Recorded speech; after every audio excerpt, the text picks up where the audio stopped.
কীর্তনপাড়া অষ্টবহর ইতিহাসে তৈরি হয়ে থাকবে আজ পর্যন্ত। অনেক আসামের মধ্যে অনেক কিন্তু অষ্টবহর হয়, কিন্তু এইরকম কিন্তু ভক্ত হয় না, আপনারা কখনো কিন্তু দেখে নাই।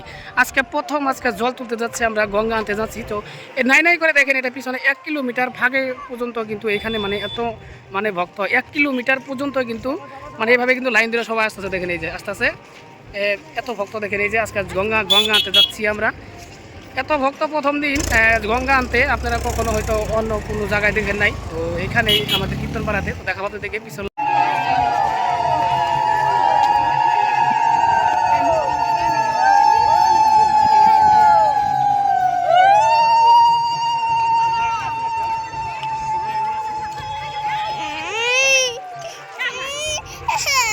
যাবো তো বাবা দাঁড়া।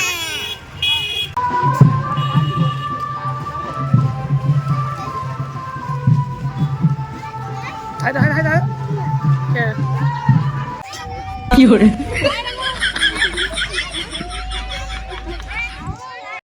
গঙ্গা নিয়ে আসলো, এখন নদীর ঘাটে থেকে সবাই যাচ্ছে লাইনে উঠে উঠে।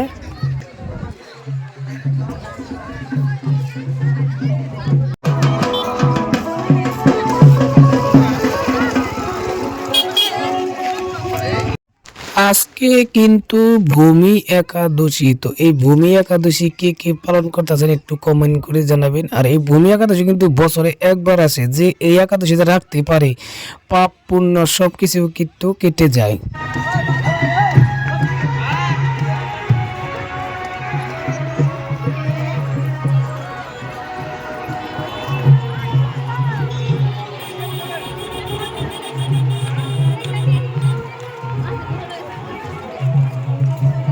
রশি ভালো করে ধর।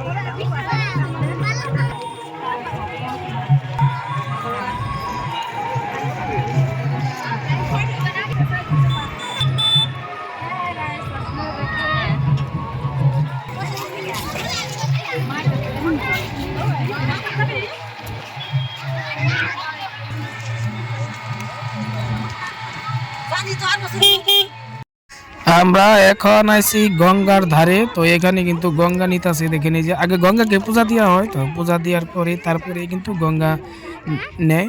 তো আইসে কিন্তু অনেকেই, তো কিছু কিছু যারা একাদশী রয়েছে বা এলো গঙ্গা নিতাছে, আর কিছু নেয় নাই।